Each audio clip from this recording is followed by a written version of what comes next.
Are Republican presidential candidates becoming woke? Hey, Republicans, if you want to run against Trump, you actually have to run against Trump. It seems to be happening. There was this interesting story in the Washington Post over the weekend that inside Republican presidential campaigns, the consultants are starting to say, you know, we might need to attack Donald Trump. What we're doing is not working. No shit. And then there was this other interesting set of stories that Ron DeSantis decided to pull out from its door knocking operations in all kinds of states and start focusing on Iowa and New Hampshire, the early states. So there's two things going on in the Republican presidential contest right now. One is an awakening, as it were, to like, hey, maybe our politics of failure have failed. We need to change course. And the other is, hey, maybe the early primary or caucus states matter here, because if we don't stop Trump there, it's not happening at all. Paul, you've actually been a politician elected in New Hampshire. I know you and I politely disagree about whether New Hampshire matters. Are you reading into this that New Hampshire actually matters again? New Hampshire certainly could matter for the Republicans, as could Iowa. There's this gaggle of cowardly lions who would like to be, or say they want to be president, although none is really acting like they really want to be president, because none of them will take on Donald Trump. But I think what we're seeing in the refocusing of the DeSantis effort after his support has plunged, both Republican contenders for the gubernatorial nomination, Kelly Ayotte, my former nemesis, and Chuck Morse, have pledged to support the Republican nominee. As you referenced, Matt, if you dig down into the Washington Post article about what's going on in the Republican field, the internal experts, the gurus on a number of campaigns, are touting numbers which suggest that in Iowa, at least, and maybe New Hampshire, there is some softening of support for Trump, and that the only way forward is for people to take him on. And Chris Sununu, Alicia, your boy, is quoted in the Washington Post article. He says, the data does show some bright lights. In the early states, Trump polls at least 10 points below his national numbers. You've got to be sitting here thinking, yeah, I've been saying this. Was this basically what you would be screaming inside one of these campaigns right now? It's, guys, the only way this works is if you take him down in one of these early states and create an opening, and you could do it. It could work in New Hampshire. Screaming, begging, imploring for the sake of democracy. Yes, I would be doing all those things. You can Chris Christie it and go right after Donald Trump and be the guy that's going to point out all his flaws and indictments and this, that, and the other thing. Or you can Nikki Haley it, right? You cannot talk about that, but point out he increased debt by, what was it, $8 trillion or something like that. What you cannot do in a successful manner is Vivek Ramaswamy it, which is, I worship Donald Trump, so vote for me instead of him. And that's what too many of them are doing. We have never had someone say, are you going to support a guy who has been indicted on 91 different charges, led or invoked an insurrection? Let me give people a tip out there. Read the book Hardball by Chris Matthews before he had the show on NBC and before he got canceled, probably with good reason. He wrote a book called Hardball, which is the best practical guide to politics that I've ever read. It's really insightful. It's a slim volume, really easy to read. Yes, absolutely. The West Wing is bullshit. Come on, man. You were in Congress. No one talks that way. No one operates that way. None of that stuff is real. Always concede on principle. And what you're saying, Alicia, is always concede on principle with something like this, if people are willing to go down. But I don't think that anyone except Donald Trump is running for president on the Republican side this year. Maybe Mike Pence. I think all of the rest of them are essentially, the consultants in the room with them are saying to them, the reason not to attack Donald Trump is to protect your downside risk, right? What you don't want is to have the section of the Republican Party, that 38% that's Trump diehards, turn against you forevermore, because you're probably not going to win this time.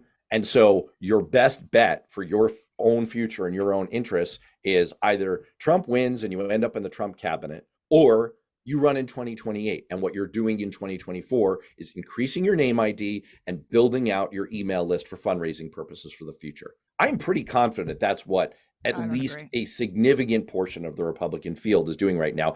That's why they're not executing the Preston strategy and going after Donald Trump, where clearly it is the only way to win this time. It's a little bit like the scene in A Few Good Men, right? You only go after Colonel Jessup if you know you're going to get him, if you know he's going to admit to the code red. If not, you're going to get yourself in serious trouble. If you're going to go after the king, you better make sure you get him. And I think they're all afraid. They're all afraid to do it, and they're maintaining their future political viability in their own minds. I think your political colleagues are whispering in their ear, don't do it, because you've still got a shot at 2028. Run a strong campaign this time, stay viable, build out your fundraising list. You'll have another crack at this in a few years. Here's where I think now I could be wrong, but including with DeSantis, I think these guys are running for 2024. I think they're miscalculating. I think they got really bad math on the early swing states, the early and the swing states, I should say. And I think one of the things they're trying to calculate, and look, you mentioned Kelly Ayotte, former U.S. Senator from New Hampshire, is running for governor. She fell face into this. They're trying to win a primary without destroying their chances for a general election.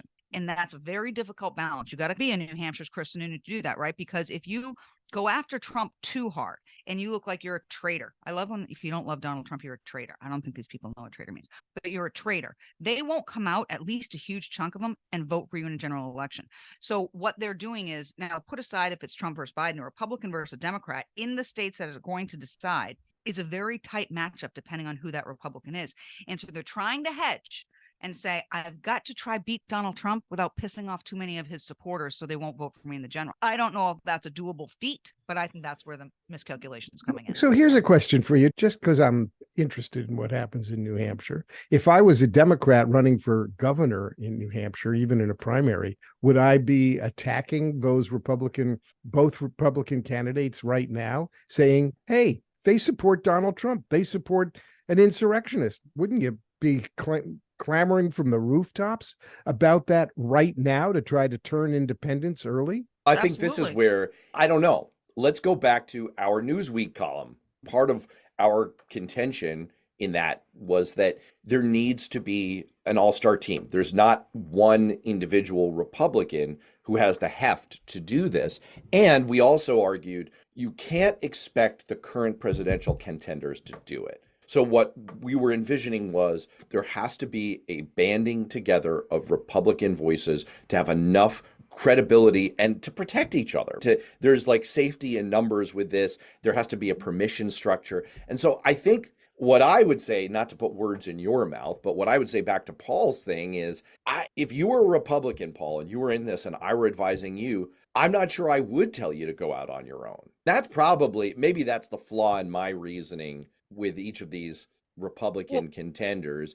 I'm not sure I would say you just do this, because you on your own are not going to move the electorate. You need a bunch of people. I jump, you jump. We all do it together. Maybe I misunderstood Paul's comment. I thought he was saying the Democratic candidates right now go gather support based on Vince come to us now, and I think that's effective. Maybe Matt is right. Maybe if you're a Republican running for president, and if you make a strong case about Donald Trump in New Hampshire, where independents can choose a Republican ballot, your strategy is galvanize independents behind you. Oh yeah, that should be the strategy. Take a Republican ballot and vote against Donald Trump. And you could even do it on the basis that, look, I know everybody loves him. I know people are following him. I know everybody supports him, but let's just look at whether or not we can win with him or not.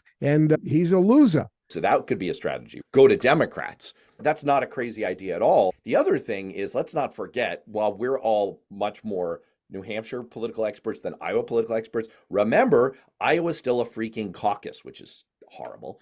And that means that you can create all of these deals, because the way the Iowa caucus works is you literally go to an area of the room to show who you support. And if you don't go over a certain threshold, which I believe is 15%, to be viable, then you have to go to a different area of the room. And so there are all these deals. Make me between two campaigns. If you're going to vote for Alicia on the first round, but she doesn't achieve viability, make me your second choice.